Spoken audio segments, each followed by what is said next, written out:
Navigating big construction projects can be tricky, but our next guest believes private networking can result in greater opportunities to finish the deal. Austin Setzer describes himself as a commercial real estate connector, as president of Contractors, Closers, and Connections of Washington, D.C. Austin, welcome to the program. Thank you. So I have to ask you about current events here.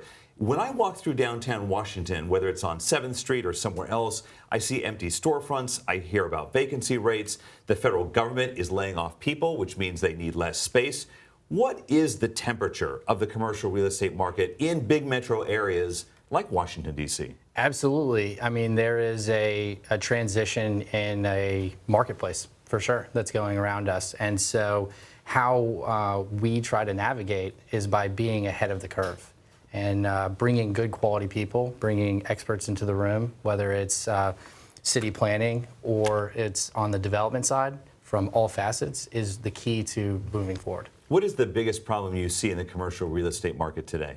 Yeah, I think there's a plethora of issues, but it's really just transition of lifestyle. We're in a technological world that's advancing so quick that it's making us all be quick on our feet. And unfortunately, real estate takes a delay or lag to be erected, to be built, because projects are 5-10-year plans.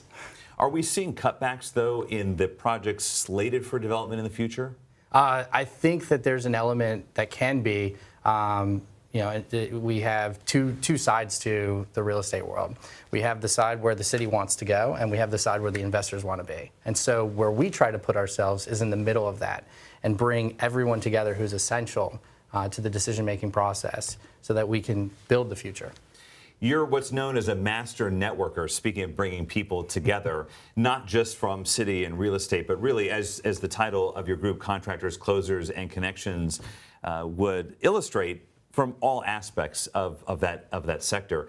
Why did you want to start this group in Washington, D.C.? Aren't there already 1 million networking groups? There are so many trade associations and organizations, especially in the capital, in D.C. I mean, this is the heartbeat of where capitalism starts, right? The decisions that are made.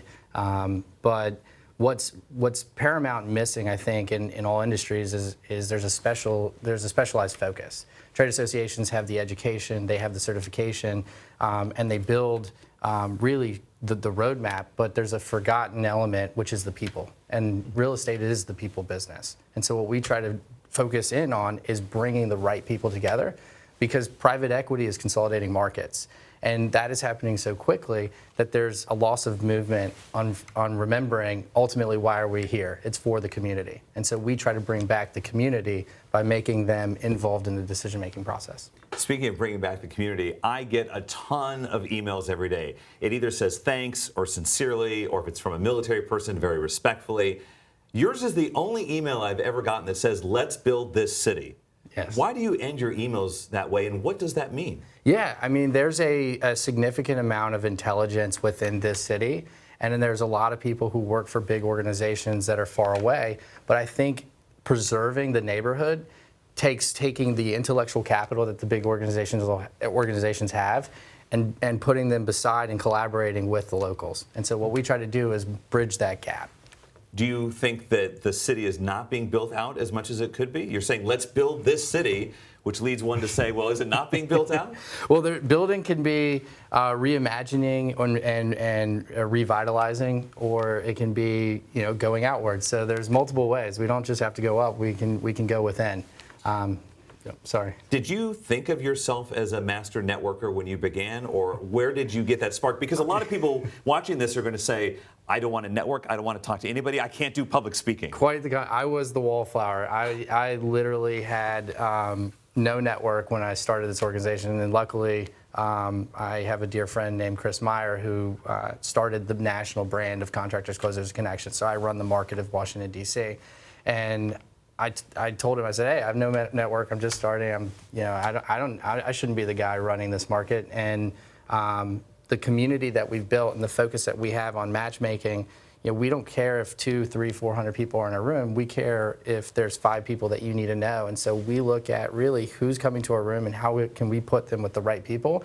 And it sheds away all of that ambiguity and that discomfort. So we really do focus more so on putting the right people in the right place and and getting things executed. In the 45 seconds I have left, I'm wondering if you can give our audience a tip or two to get better at networking. What should they be doing today to be better at where you're a master at? Yeah, so the first step is identifying your target market and knowing what rooms that they want to be in. So, just going to a place to be at a place doesn't really make sense, and it makes it more uncomfortable. If you identify who you're looking to meet and do business with and find where they're going to be, then you already have an advantage. The second step is, instead of focusing on what your service and products and what you do, focusing on them.